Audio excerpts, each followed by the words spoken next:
राधानगरी तालुक्यातील गायराना शासनाने 112 हेक्टर क्षेत्राबरोबरच खासगी शेतकऱ्यांची 48 गुंठे क्षेत्र एमआयडीसी प्रकल्प उभारण्यासाठी संपादन केली आहे। याबाबत गावातील 2 युवकांनी आमरण उपोषणाचं हत्यार उपसलं होतं। ग्रामस्थ तसंच ग्रामपंचायतीचा या प्रकल्पाला विरोध असताना हा प्रकल्प जाणीवपूर्वक ग्रामस्थांच्या माथ्यावर का लादला जातोय, त्याचा नेमका फायदा कोणाला होणार? राज्यात एमआयडीसीच्या नावाखाली अनेक जमिनी संपादन करण्यात आल्या, त्यातील किती एमआयडीसी प्रकल्प उभे आहेत याबाबत राधानगरी भुदरगड मतदारसंघातील काही जाणकार मंडळींकडून शासनाच्या धोरणावर टीका होतीये। राधानगरी तालुक्यातील कौलव इथल्या गायरानात उभारल्या जाणाऱ्या एमआयडीसी प्रकल्पाला ग्रामस्थांकडून तीव्र विरोध होऊ लागलाय।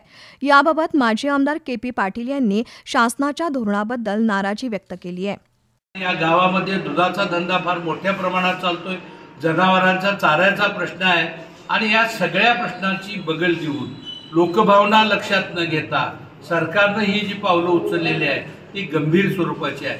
गायरान जमिनीवर त्यांनी नाव लावलंच, पण त्या ठिकाणी जाणाऱ्या रस्त्यासाठी म्हणून काही शेतकऱ्यांचं जमिनी त्यांना विचारात न घेता म्हणजे मोंगलाईत सुद्धा जे घडलं नाही ते दुर्दैवानं या ठिकाणी घडल्याचं चित्र आपण बघतोय आणि म्हणून त्याचा निषेध म्हणून अखंड गावानं या संदर्भामधला हा लढा चालू केलेला आहे। हा लढा लवकरात लवकर संपावा आणि शासनाने घेतलेला निर्णय ताबडतोब रद्द करावा।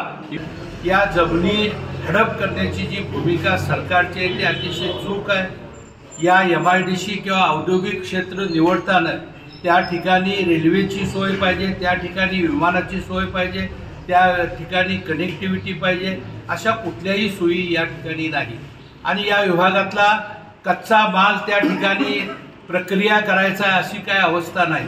मुळात आमचा कच्चा माल आहे तो ऊस, आणि ऊस गाळणारा कारखाना अनेक वर्षापासून आपल्या पूर्वजांनी या ठिकाणी स्थापन केलेला आहे आणि तो चाललेला आहे। अशा परिस्थितीत ऊसावर कसली प्रक्रिया न करता केवळ कुठल्या तरी उद्योगधंद्यांना धरून आणायचं आणि त्या जमिनी त्यांना फुकटपासरी द्यायच्या अशा पद्धतीचा हा प्रयत्न आहे। ग्रामस्थांचा विरोध असताना कुणाच्या अट्टहासापोटी शासनाचा खटाटोप चाललाय असा सवाल शेतकरी संघटनेचे प्रदेशाध्यक्ष जालंधर पाटील यांनी उपस्थित केलाय। या गावाची या प्रकल्पासाठी परवानगी आहे का?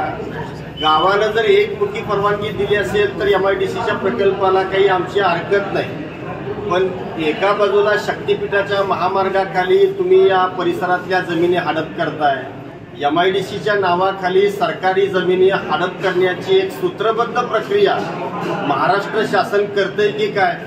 आपल्या जवळ असणाऱ्या कागलच्या एमआयडीसी मध्ये हजारो प्लॉट पडून आहे, तिथं कोणी साधारणतः प्रकल्प करायला तयार नाही आणि इथं तुम्ही कोणते नवे प्रकल्प करून इथल्या साधारणतः भूमिपुत्रांना रोजगार देणार आहात? महेशची प्रकृती चिंताजनक आहे, पाणी सुद्धा त्यांनी ग्रहण केलेलं नाही। अशा वेळेला कोल्हापूर जिल्ह्याचे कलेक्टर मूक गिळून गप्प का? या साधारणतः मतदारसंघाचे लोकप्रतिनिधी का गप्प आहे? हा खरं तर अस्वस्थ करणारा प्रश्न आहे। ताबडतोब या प्रश्नामध्ये प्रशासनानं लक्ष घालावं आणि 2 तरुणांचे जीव वाचवावेत, अन्यथा मोठा संघर्ष न भूतो न भविष्यती अशा स्वरूपाचा या परिसरामध्ये उभा राहील।